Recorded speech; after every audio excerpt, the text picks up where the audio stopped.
Boa tarde a todos. Eu queria agradecer o convite, né, para estar aqui hoje. A minha apresentação, então, como vocês estão vendo ali, o Ecomuseu vai fazer 30 anos. E então vai ser uma perspectiva histórica mesmo das atividades empreendidas durante esses 30 anos de vida do Ecomuseu. Então, o Ecomuseu ele é localizado em Foz do Iguaçu, né? Ele fica fora da parte técnica da usina, né? Um pouco antes. E esse prédio que vocês estão observando aí, ele também já trata da memória da construção da usina, porque o prédio onde hoje é o Ecomuseu de Itaipu era o prédio em que os funcionários eram contratados. Então, ele tinha o apelido de Porta da Esperança, né? Que mais de 40 mil profissionais trabalharam na construção da usina de Itaipu. Então, era a partir dali que você ficava sabendo se você ia ou não ia, né, trabalhar na usina. Então, ele tem uma força muito grande na memória dessas pessoas. Tanto a maioria das que trabalharam, né, tanto que o nome dele era Porta da Esperança, ele era conhecido com esse termo. E aqui eu trago um pouco, então, dos antecedentes do Ecomuseu. Eu pude perceber pelas apresentações, eu falei assim, nossa, é tão diferente, né? Porque o Ecomuseu, primeiro por não ser um museu dito aí, tradicional, por ser um Ecomuseu, ou seja, um museu de território, e aí a minha apresentação, às vezes, é muito mais por atividades fora e com a comunidade, o cerne do museu é muito mais isso, às vezes, do que a própria memória da eletricidade, apesar que a gente tem, obviamente, ações nesse sentido, mas eu percebi que existe uma diferença aí. Então, desde 1975, quando foi iniciado o Plano Básico para a Conservação do Meio Ambiente, né, que é anterior, então, à construção da usina, já se pensava que, com o encerramento das obras, iriam se formar dois museus. Um museu de história regional e um museu de história natural, porque já era sabido que para a construção da usina iria se gerar uma grande quantidade de acervos, né?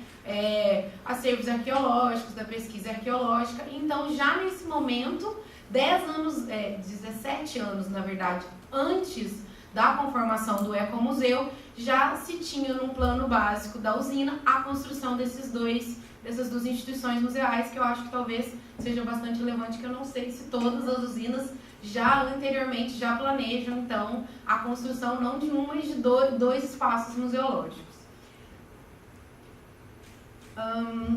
E aí, em 1985, 10 anos depois, então, desse plano, foi contratado a empresa Museion, da museóloga Fernanda Camargo Moro, que era a presidente da Museion nesse momento. E ela, quando chegou lá, explicaram para ela o que era a contratação, ela decidiu que não seria interessante construir um museu, digamos, tradicional, mas sim um ecomuseu, porque a intenção de construção desse museu era para minimizar o impacto social causado pela construção da usina. Então, ela chega e propõe essa ideia, então, para, ao invés de um museu, se construir, então, um museu de território, um ecomuseu.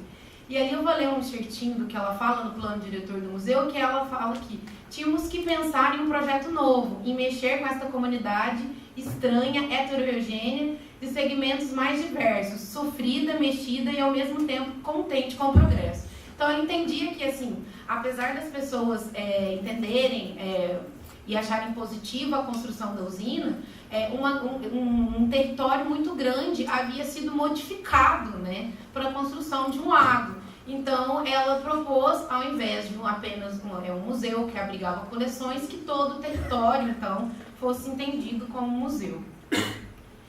E aí, ela fala, né, porque um ecomuseu, e aí é importante que, assim, imagino que todo mundo aqui entenda, mas até hoje na região, pelo termo ecomuseu, muitas pessoas entendem como um museu ecológico. E também, como vocês vão perceber pela minha apresentação, como quase tudo que é feito nele é muito ligado à educação ambiental, educação para a sustentabilidade, então as pessoas ainda associam o termo ecomuseu a um museu ecológico, ao invés de ser um museu de território. Então ela explica ali que não era um museu ecológico, mas sim um museu que interpretaria todo o território como um museu. Ai, eu desliguei aqui, Daniel. E aqui eu trouxe, em 16 de outubro então, de 1987, é inaugurado o Ecomuseu, e eu trouxe um excerto do discurso feito no momento, que é então o entendimento da diretoria da Itaipu para a construção do Ecomuseu, que é considerado, por uns outros não, o primeiro museu então da América Latina. E você ter essa concepção naquele momento era algo muito moderno, muito inovador. Então, ali é interessante porque ele fala, né, aqui pretendemos abrir as portas da pesquisa, preferencialmente voltada à nossa região, pesquisas que nortearão novos passos na direção correta do objetivo que estamos perseguindo, integrar o homem e a sua obra à natureza. Então, vocês vão perceber que nesse início do Ecomuseu ele tem muita coisa ligada à pesquisa científica. E as pesquisas que eram realizadas pela Itaipu, por exemplo, na área de hidrologia, em todas as áreas, na área de botânica, iam compor o acervo do Ecomuseu. E aí, qual é o nosso acervo, então? O nosso acervo é basicamente gerado pelas pesquisas que foram realizadas durante a construção da usina, muito anterior à própria criação do museu. Então, a gente tem um acervo bastante grande de arqueologia, mais de 200 sítios arqueológicos foram encontrados durante o projeto arqueológico de Itaipu. A gente tem um acervo zoológico advindo boa parte do Mimbapeira, que foi a operação de resgate de animais durante a ascensão do lago, para a formação do lago. A gente tem também acervo botânico da pesquisa de toda a região também. É interessante talvez pontuar que a gente tem inclusive acervo do Parque Nacional Sete Quedas, que infelizmente foi perdida com a construção do lago, mas existe uma pesquisa botânica dali, isso é importante, né? A gente tem mais de 500 escatas. A gente tem um acervo de geologia, que é feita das amostras para as análises do solo, né? Então, que eles precisaram pesquisar, conhecer aquele solo para ver se ia suportar a construção de uma usina do tamanho da Itaipu. Então, isso também compõe um acervo do museu. Acervo etnográfico, que são objetos doados, representativos das comunidades da região. Então, os 16 municípios, que são os municípios lindeiros.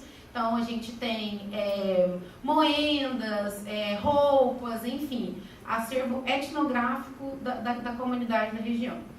E a gente tem um acervo que domina uma coleção chamada História do Empreendimento, que são itens representativos da história da construção da usina. Então, a gente tem capacetes, a gente tem materiais que eram utilizados para fazer alimentação, a gente tem um acervo fotográfico bastante relevante, a gente tem jornais que eram que durante a construção da obra existia, quais eram os filmes que passavam, o que acontecia, as formações que tinham. Então isso também compõe o acervo do Ecomuseu. Porém, né, a gente não era um museu que somente abrigava a coleção. O que a Fernanda Camargo Moro deixou de objetivo era um ecomuseu. E aí eu trouxe ali os 16 municípios que até esse momento trabalhavam, que são os municípios lindeiros ao Lago de Itaipu, que vai desde Foz do Iguaçu ao município no Mato Grosso do Sul, o município de Mundo Novo. Então tudo que era feito de memória, história e patrimônio nessa região cabia ao Ecomuseu e cabia a ele fomentar e a fazer atividades em toda essa região, além do prédio, né, que a gente denomina Ecomuseu, mas que na verdade, de acordo com o Devarini, mentor teórico da ecomuseologia e da museologia social, na verdade a gente deveria chamá-lo de centro interpretativo do território, porque aí as pessoas, ao chamar esse prédio de ecomuseu, as pessoas associam, obviamente, que o ecomuseu é o prédio, mas na verdade o ecomuseu seria toda essa região. Então ali, como que ela resolveu? Como que se daria esse processo de você ter 16 municípios e eles seriam um ecomuseu? Ela tem no plano diretor do museu, ela cunhou o termo de antenas do ecomuseu. Então, o ecomuseu ele seria gestor e fomentador de todos esses elementos que eu coloquei ali. Dos museus da região, que boa parte deles foram criados a partir de fomento dos funcionários do ecomuseu, das comunidades tradicionais, isso é mais moderno, tá? Então, as comunidades indígenas e comunidades quilombolas, isso não está nela, mas a gente entende ali, e aí a região tem essa característica. Os centros comunitários, aí eu coloquei ali o da Vila C, que a Itaipu, na sua construção, ela tinha 3 vilas, a vila A, B e C, que era onde os funcionários, né, que foram construir a usina, moravam. Então, os centros comunitários dessas vilas também seriam essas antenas, e os refúgios biológicos. Então, o refúgio biológico Bela Vista, que é localizado em Foz do Iguaçu, e o refúgio biológico em Santa Helena. E hoje também tem os corredores da biodiversidade, enfim, isso foi aumentando. Mas tudo isso seria escopo do ecomuseu, e aí o cuidado nesses espaços, então, seria como se conformaria, de fato, um ecomuseu. E aí, qual foi, então, o início, de fato, das atividades do ecomuseu? Né? De 87 a 89, ele começou, então, essa expansão e a saída dele para o território, que lhe cabia, os 16 municípios. Então, teve ali o simpósio Museu Face ao Impacto Ambiental, que abordou a importância da efetivação da função social e a atuação comunitária do museu. E aí a gente já vê a modernidade, porque ainda hoje se discute a função social nos museus. E ali já em 88 isso já estava presente, já era discutido. Exposições itinerantes nos municípios da região. Então, além de exposições, os espaços expositivos do museu, também era feito em cada município exposições itinerantes. Então, na sequência tem fotos disso. Carnaval ecológico, como vocês vão poder observar, a ligação com a educação ambiental é muito forte, muito presente nesse início de atividades, que também foi algo que veio dessa ideia da Moro. E ainda hoje pauta muito boa parte das atividades, mas futuramente a educação ambiental ela tomou tanto corpo dentro da empresa que ela virou um programa específico que é conhecido e reconhecido nacional e internacionalmente. Existe formação de educadores ambientais com mais de 1.000 profissionais anualmente. Então, isso veio desse início e que hoje é maior até que as próprias ações hoje que é feito no Ecomuseu. E feiras de ciências, como eu disse lá, é muito forte a questão ligada à ciência, à produção científica, ao conhecimento científico e à popularização da ciência. Então, algo que durou por mais de 10 anos, eram as feiras de ciência, que também hoje a Fundação Parque Tecnológico Itaipu que faz, e virou uma feira muito grande, estadual, de uma feira de ciências, que hoje não é mais realizada para o Ecomuseu, mas teve o seu início em 1988, então. E aí, fotografias, né? São exposições, as duas de cima são exposições itinerantes no município de Santa Helena, e as duas de baixo são exposições itinerantes no município de São Miguel. Aí, o Museu Face ao Impacto Ambiental, que aconteceu no município de Santa Helena, e embaixo fotos do Carnaval Ecológico, que aí era um entendimento de educação ambiental da época, que era a reutilização de materiais, conhecimento da natureza, dos animais, enfim.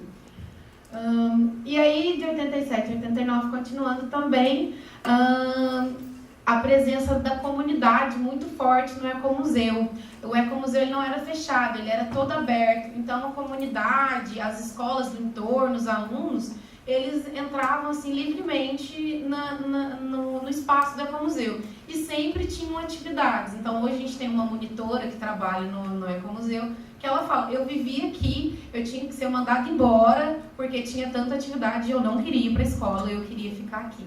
Então, o primeiro aniversário do museu, o São João sem fogueira e sem balão, que propõe uma reflexão sobre os danos ambientais provocados pelas práticas tradicionais das festas juninas, e o Natal no Ecomuseu, que também tinha uma característica muito forte, que foi inaugurada uma mostra de presépios. Então, anualmente também, durante uns 5, 6 anos, eram feitas mostras de presépios, a comunidade toda participava, era feito artesanalmente, e exposto no Ecomuseu.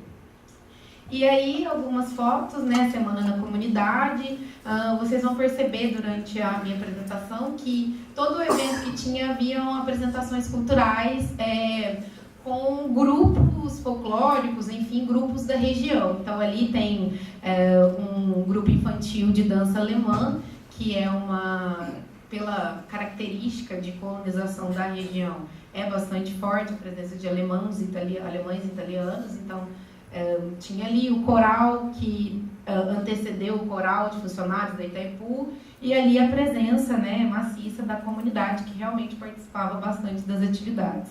E aí aniversário no museu também, com atividades diversas, também apresentações culturais, e a mostra de presépios, né? E aí também tinham sempre em todos os eventos apresentações culturais. E aí chegamos na década de 90, né, o verão 90, que era uma atividade que acontecia nas praias, né, porque com a formação do lago e a mudança de tudo, houve a formação de prainhas e a comunidade ia muito, era muito característico. E aí eles faziam atividades educativas e culturais de promoção voltadas às manifestações culturais e educação ambiental. Não jogar lixo na praia, preservação das praias, nesse sentido. A Semana do Meio Ambiente, então, sempre tinha atividades nas escolas, o museu sempre desfilava, existia o museu vai à rua, o museu vai à escola, o museu vai à feira. Então, ele realmente não ficava preso ao prédio, ele estava sempre, além de estar nos municípios, ele tinha uma presença muito forte em todas as atividades que existiam em Foz do Iguaçu. E atividades da Semana da Educação nas escolas da região. Desde o início, o museu sempre deu formações para os professores, principalmente com a educação ambiental e fomento à ciência. Ali, né, uma foto das atividades no verão 90, aqui embaixo o passeio ecológico e 2 fotos de formações de professores no museu a partir da coleção.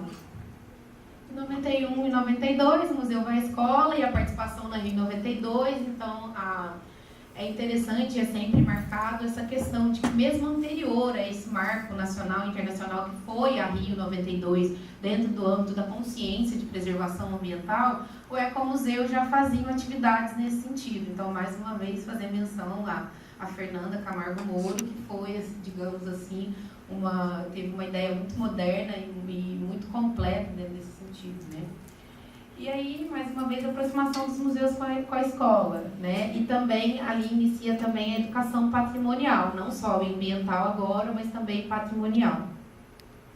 E atividades de sensibilização, vocês têm ali, que era uma aula de desinfecção de poços. Ia haver um projeto da Itaipu, né, de desinfecção de poços, e aí o pessoal do Ecomuseu ia para conscientizar os alunos, explicar o que era isso, qual era a necessidade. Então, o pessoal do Ecomuseu trabalhava muito em conjunto com o que era feito, às vezes, na Itaipu, por exemplo, a construção no futuro, né? A construção de postos artesanais, enfim. Em 93, tem encontro secretários da Educação, continuou tendo feira de cultura e criatividade, comemoração do Dia da Cultura, início das trilhas interpretativas no refúgio biológico, porque como o refúgio também era uma antena, ou seja, era um braço do Ecomuseu, então boa parte das atividades também eram feitas lá. O primeiro encontro de museus da área do reservatório de Itaipu, que nesse momento, se eu não me engano, deve ter uns 5, 6 museus. A partir dessa data, tem os 3 museus que são criados a partir dessa data, a partir dessas discussões que foram feitas nesse evento. Seminários sobre feiras de ciências, como disse, era muito feito. Seminário regional de educação ambiental, programa de formação básica em educação ambiental e desenvolvimento de projeto em educação ambiental. Então, como eu disse, a educação ambiental sempre presente. E aí, fotos das trilhas interpretativas, das atividades que eles faziam no refúgio, né? Trabalho com plantas medicinais, e era bastante interativo, né? Como vocês podem observar, eles podiam pôr a mão nas sementes, faziam visita. E aí, fotos do seminário e do encontro que teve, né, de museus, que foi no município de Guaíra. E aí também perceber a descentralização, né? Apesar do Ecomuseu ser em Foz do Iguaçu, em todo momento ele tinha atividades em todo o território.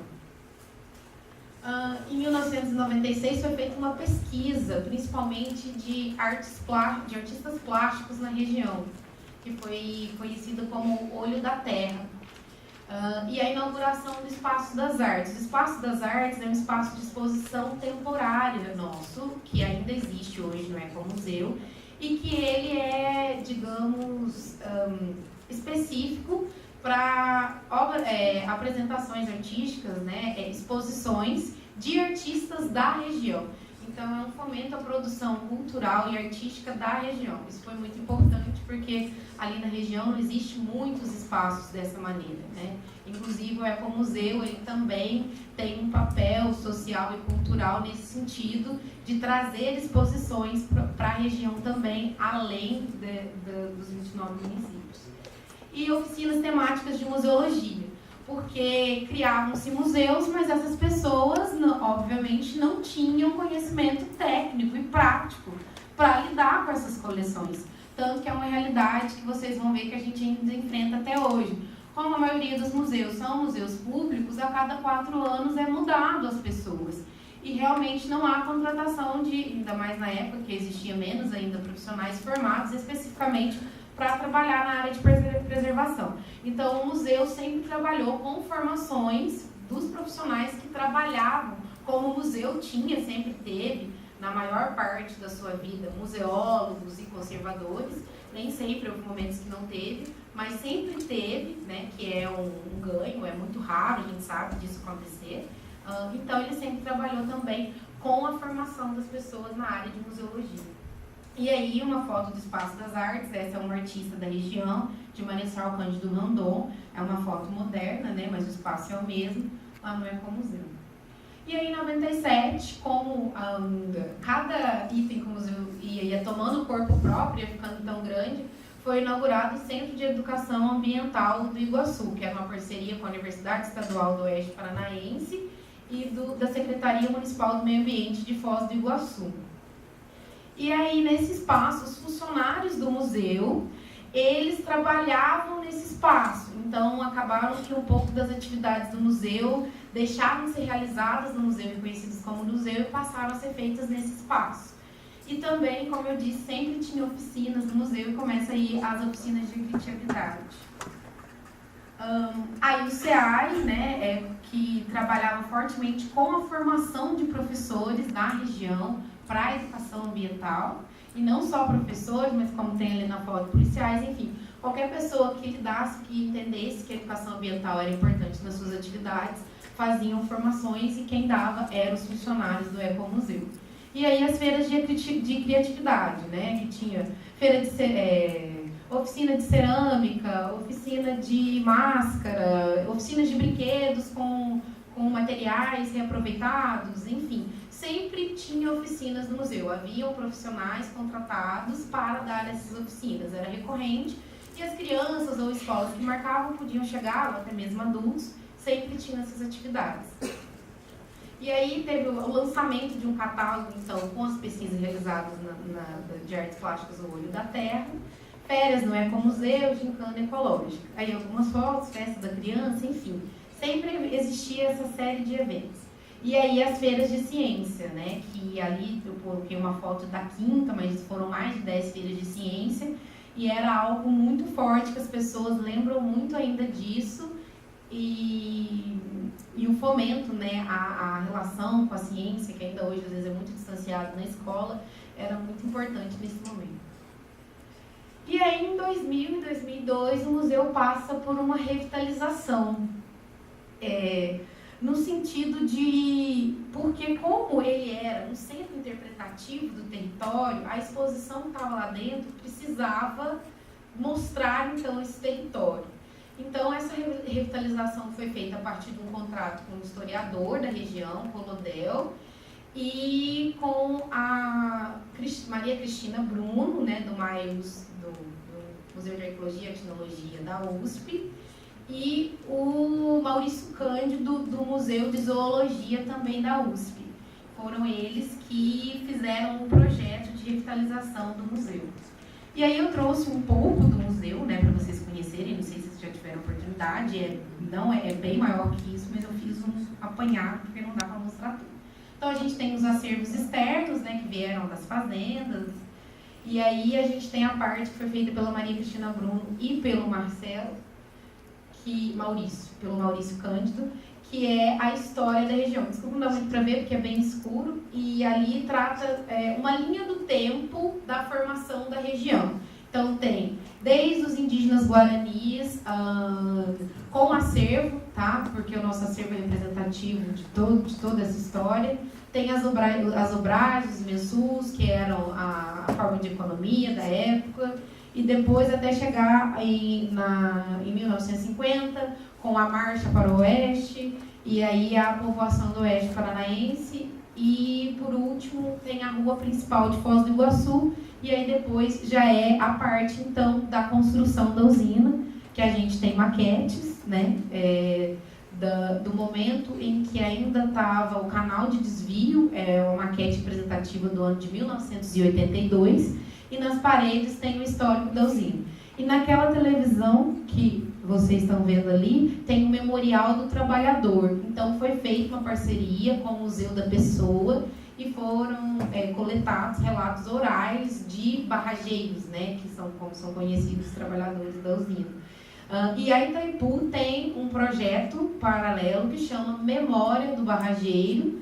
Eu até lembrei ontem da apresentação da moça do BNDES, que ela disse que eles têm no próprio BNDES ou por e-mail para receber. No nosso caso, como muitos são idosos, já têm até dificuldade de locomoção, eles têm uma estrutura de até mesmo ir na casa da pessoa. A funcionária, que é específica para a memória dos barrageiros, ela vai na casa das pessoas, e existe dentro da Fundação PTI, Parque Tecnológico Itaipu,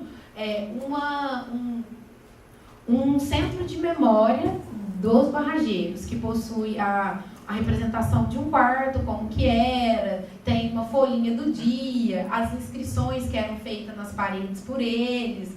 Então, quem quiser conhecer, além do Ecomuseu, existe esse centro de memória do barrageiro.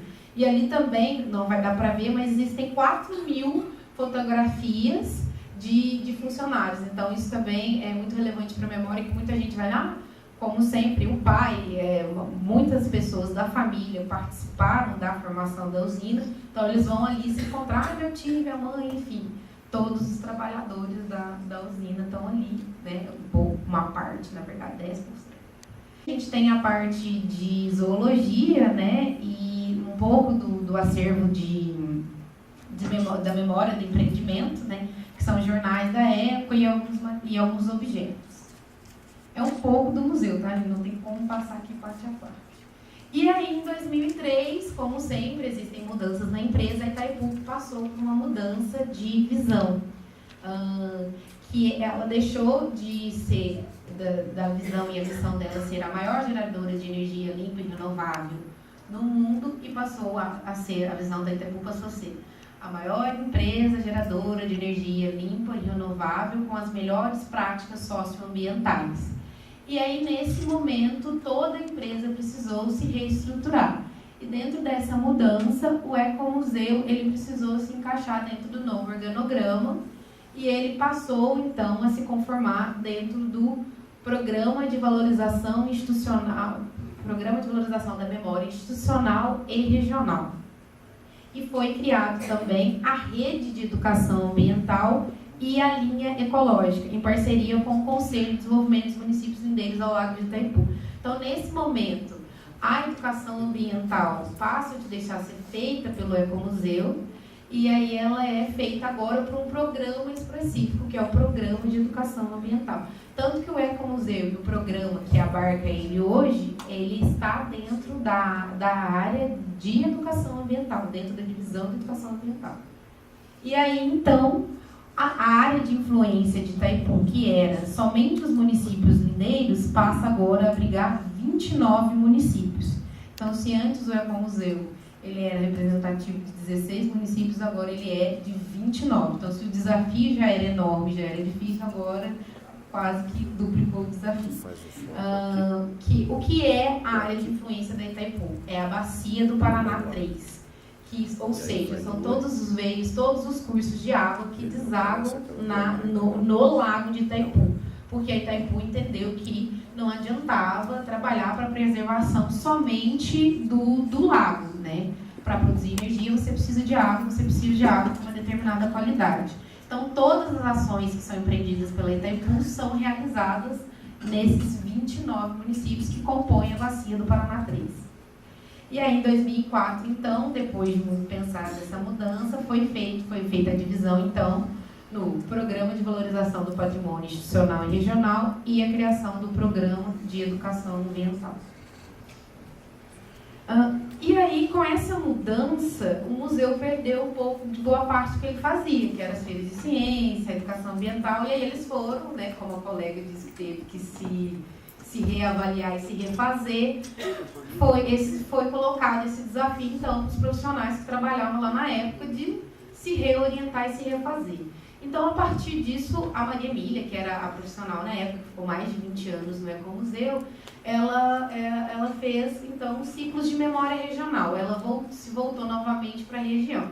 E a partir desses ciclos de memória regional, e em parceria com os municípios lindeiros e a Associação Cultural do Extremo Oeste, eles deram origem à Rede Regional de Museus, Memória e Patrimônio Natural e Cultural da BB3, a partir das articulações que foram feitas nessas reuniões. E aí, então, hoje, como que o museu se articula? Além das antenas, ele hoje se articula nessa rede, que recentemente, em 2014, mudou o nome, porque perceberam que o nome não estava tão adequado. Então, hoje, a gente se articula através da Rede Regional de Cultura e Patrimônio da BP3. E aí, quem compõe essa rede? São 4 grupos de pessoas. Os agentes de memória, ou seja, as pessoas que trabalham com a preservação da memória e do patrimônio cultural na região, pessoas que trabalham nos museus, pessoas que trabalham em bibliotecas, colecionadores, todo mundo, professores de história, enfim, todo mundo que trabalha na área de preservação do patrimônio cultural compõe os agentes de memória. Os agentes de cultura, que são profissionais do serviço público, que, por exemplo, secretários de cultura e pessoas envolvidas na área específica de cultura dentro dos municípios. Os conselheiros de cultura, ou seja, os componentes dos conselhos de cultura de cada município compõem esse grupo. E agora, por último, que esse grupo, os realizadores culturais, entendendo que as ações não podiam ficar somente no meio, no setor público, né, com parceria com as prefeituras, foi criado, né, os realizadores culturais, ou seja, é a face da civil, né, de quem faz cultura na região. Então, são as pessoas que realizam cultura na região. O que a rede faz? Formação, por exemplo, Sistema Nacional de Cultura, implementação do Sistema Nacional de Cultura dos municípios, formação na área de museologia para as pessoas que trabalham no museu, eventos de encontros regionais, encontros de realizadores culturais, todos com formação. E é um grupo também, né, como a essência de uma rede, é um grupo de cooperação para a circulação cultural, para a troca de experiências, porque a maioria das problemáticas de todos são as mesmas, né, e sempre mudam. Então, hoje, a face do museu no território é articulada a partir da Rede Regional de Cultura e Patrimônio da BB3. E aqui alguns exemplos de ações da rede, né? São feitas reuniões periódicas em diversos municípios. Ali uma das fotos é do GT, de Grupo de Circulação Cultural, e o resto são reuniões anuais que acontecem periodicamente. Aqui é uma foto recente, que Céu Azul, esse município, tinha uma lei de criação de museu, mas o museu ficou fechado, como a maioria, uma característica muito comum na região, e ali aquelas 2 fotos de cima, então, vocês podem observar, é o Museu de Céu Azul. A gente se depara com muitas dificuldades técnicas, porque os profissionais, a maioria das secretarias são secretarias de cultura e educação, e os profissionais que trabalham são das áreas de educação. Então, apesar de sempre terem muita boa vontade, muita vontade de fazer, eles não têm conhecimento técnico nenhum. Eles não sabem o que é museu, eles não sabem o que é o mínimo de conservação, de preservação. Eles têm assim, a ideia básica, geral, Por exemplo, muitos dos museus, na verdade, são coleções museais. Eles não têm, na verdade, não teriam nenhum corpus para ser realmente, de fato, museu. Mas eles entendem, porque um dia foi museu, aquilo é um museu para eles. Então, a gente dá formação e fazemos visitas técnicas nesse sentido. E a maioria das vezes a gente se depara com o que a gente precisa fazer. A gente chega lá e fala assim, então, a gente quer saber o que a gente tem que fazer. Mas fazer o quê? Do que? Da onde? O museu está aqui, ele está ali atrás, o Céu Azul está no ginásio poliesportivo. É uma sala atrás do ginásio poliesportivo. Ele está lá e a gente quer reativar em abril. Mas por quê? Porque o prefeito chegou novo, ele quer que reative, a gente tem que abrir em abril. Olha, mas vocês vão ter profissionais, vocês vão ter quem vai ficar no museu? Não, a gente tem uma sala lá. Então, assim, a gente trabalha todo o processo de conscientização, a necessidade de trabalhar com a comunidade, porque não adianta, senão você vai criar mais uma vez uma instituição que daqui 2, 3 anos vai ser novamente colocada atrás, em algum lugar. A gente tem história de coleções que ficam do lado da aula de karatê. Então, assim, tem a aula de karatê, aí chega o acervo pro canto. Aí acabou a aula de karatê, o acervo vai pro meio da sala. Então, é muito comum isso. A gente tem acervo que foi pintado, porque o cara achou que ele era restaurador e aí ele foi pintado. Então, a gente trabalha também com muito cuidado, a gente entende que essas pessoas fazem o melhor que elas podem, mas que elas não têm conhecimento técnico nenhum, então a gente trabalha muito com formação. E aí, uma das fotos de formação, quem está dando a formação era a Isabela, que era a nossa conservadora, que estava comigo aí, não sei se alguém lembra de mim ontem, ela estava comigo aqui. Ela faz mestrado no MAST aqui no Rio, ela pediu demissão, ela está aqui no Rio, ela é moradora do Rio, mas ela era a nossa conservadora e no momento a gente está sem conservador, a gente tem que abrir um concurso, no momento está praticamente só eu no museu. E ali, então, uma das formações com pessoas que trabalham nos museus da rede. Ali, mais um museu que eu acabei de visitar, Pato Bragado.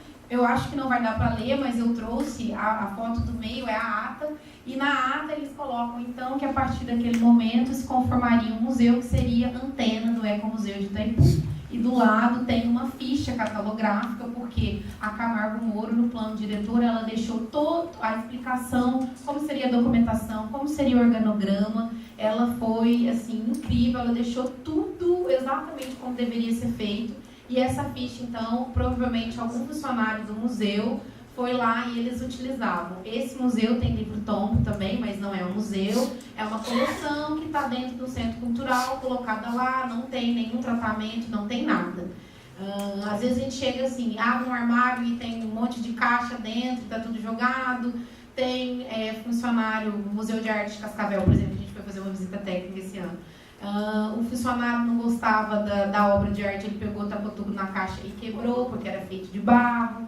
Então é uma realidade que a gente encontra sempre e tem que ter muito ânimo, como o colega anterior, porque a gente recomeça praticamente a cada 4 anos.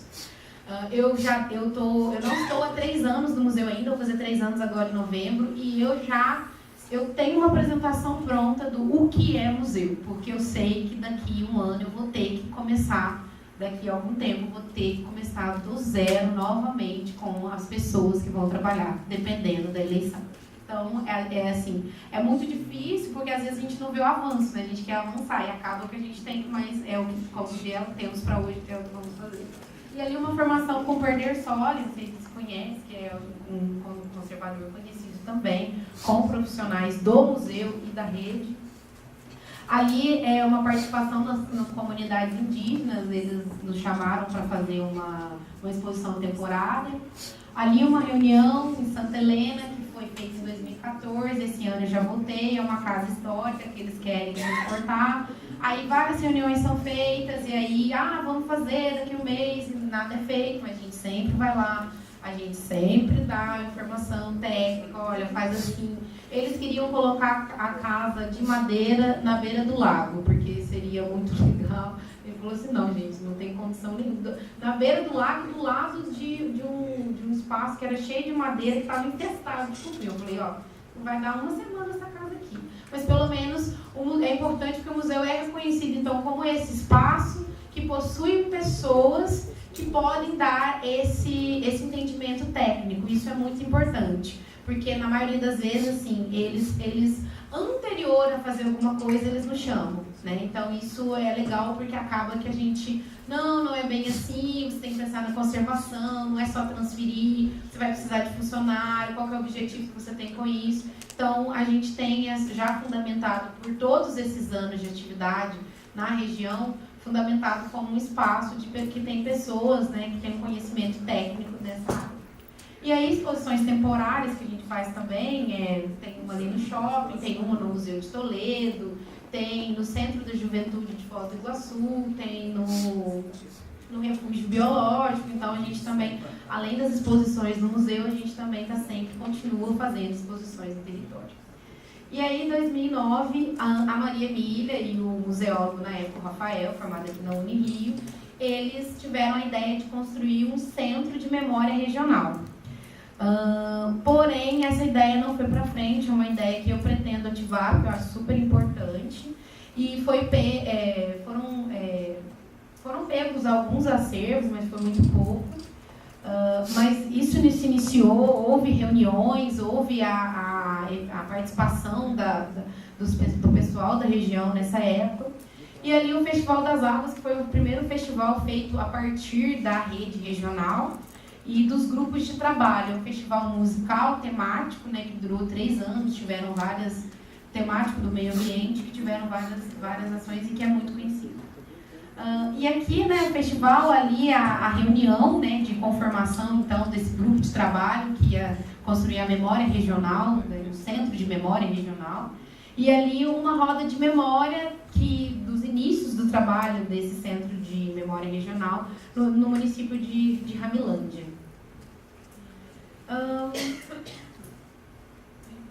Aqui tem mais uma revitalização do museu, né? Os ciclos de diálogos de fronteira, que o Devarrini foi convidado, e teve rodas de memória também que eram realizadas na época pela Maria Emília, e aí não com os barrageiros, então, com os funcionários que ainda trabalhavam na usina.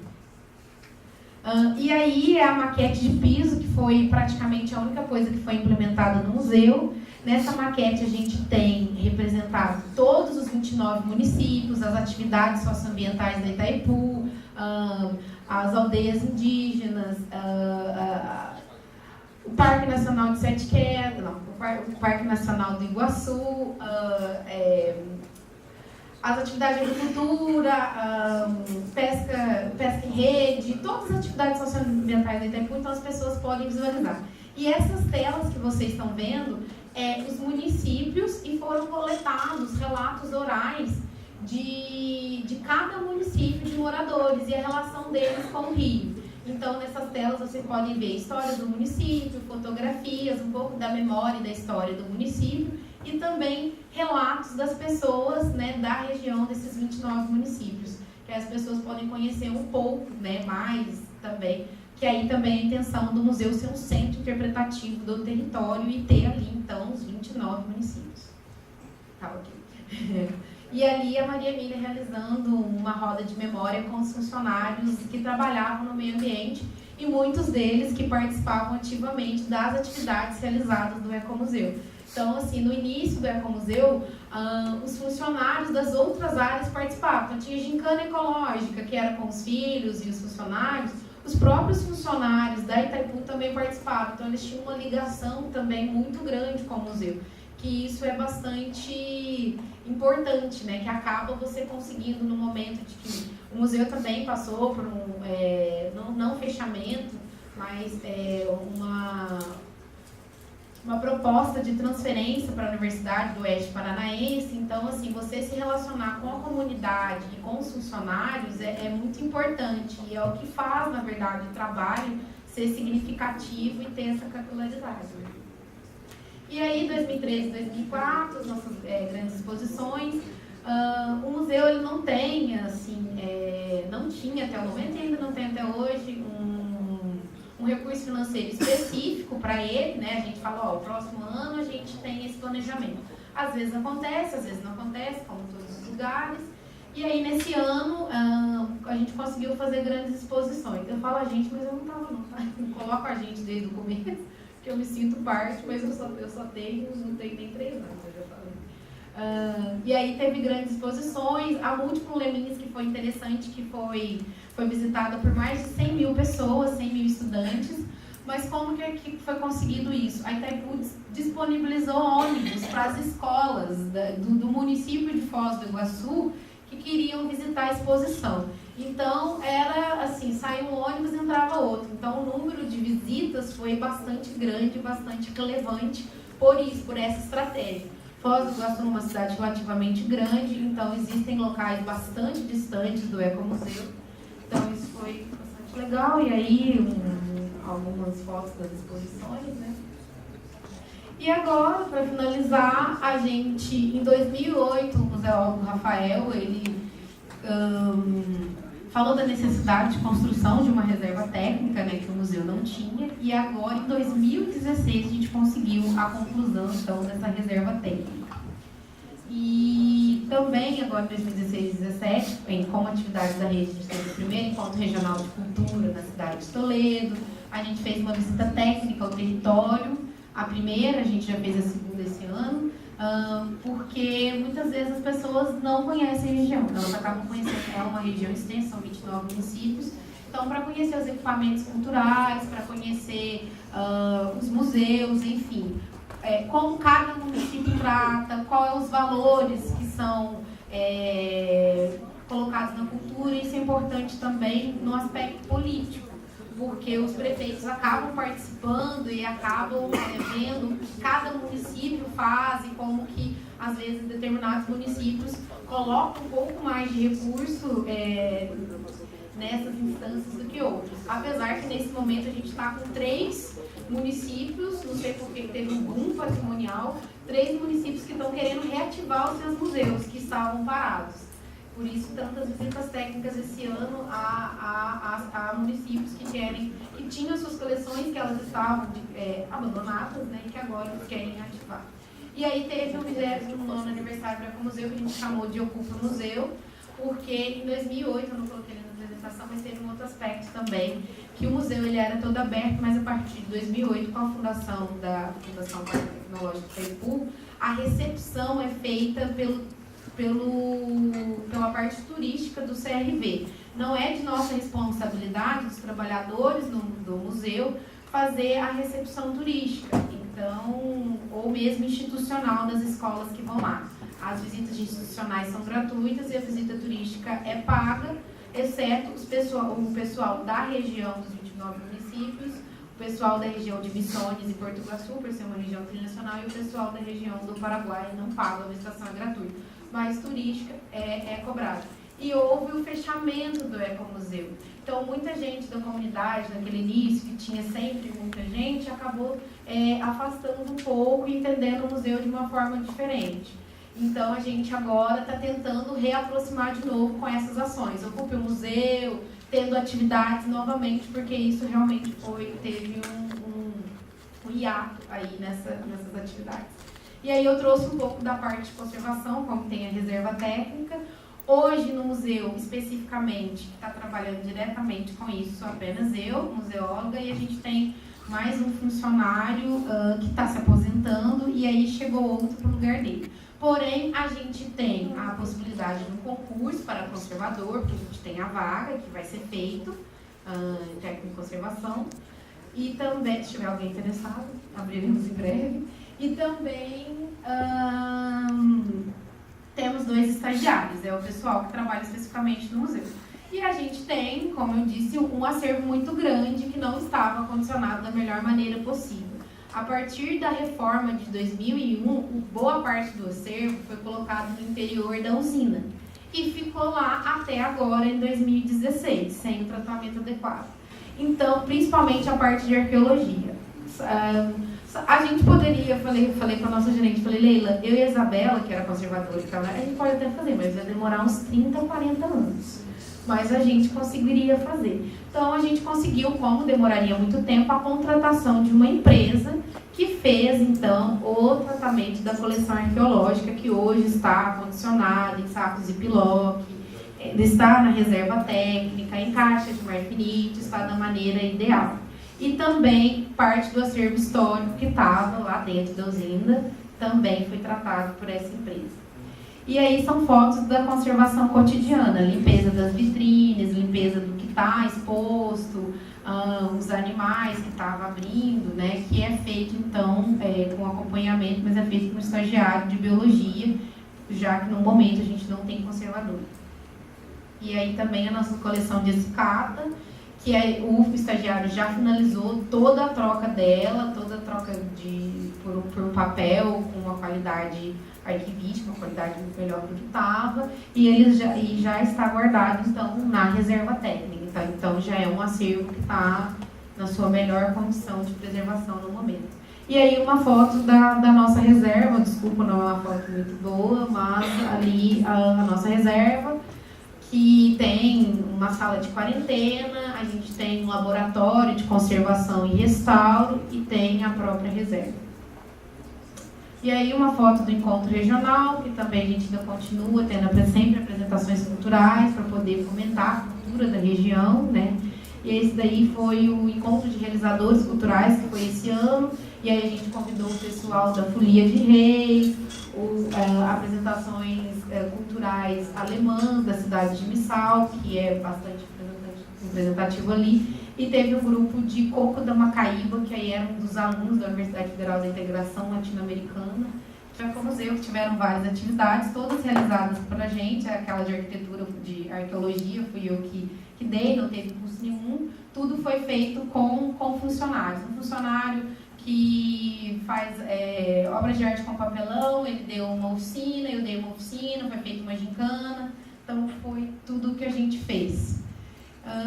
E é isso. E agora convido para vocês, daqui um mês exatamente, vamos ter um novo Ocupa o Museu em comemoração aos 30 anos do Ecomuseu, e no dia 18 de outubro vai ser inaugurada a exposição 30 anos do Ecomuseu, com toda essa perspectiva histórica e todas essas atividades implementadas até aqui. Obrigada, estou aberta às perguntas. O que eu queria dizer, assim, que o que a Fernanda deixou é um desafio muito grande mesmo, que muitas vezes a gente recebe crítica, principalmente da questão da museologia, tipo, lá não é um ecomuseu, está muito longe disso. Realmente, assim, eu sempre digo para a menina que trabalhava comigo, Tatiana, você tem noção que isso não existe no mundo? Tipo, são 16 municípios, a gente, além do nosso prédio ali, do nosso acervo, a gente ainda tenta fazer tudo isso nos municípios. Claro que existem retrocessos, existem atos, existem avanços, mas a gente continua, né? Trabalhar também com a comunidade e com o poder público também é um desafio sempre constante, mas a gente não desiste, vem funcionários novos e isso vai... A gente tá, como vocês puderam ver, na medida do nosso possível, a gente vai sempre continuando fazendo as atividades. As atividades se modificaram, algumas se aumentaram, algumas diminuíram, mas a gente não deixa de fazer o que é possível.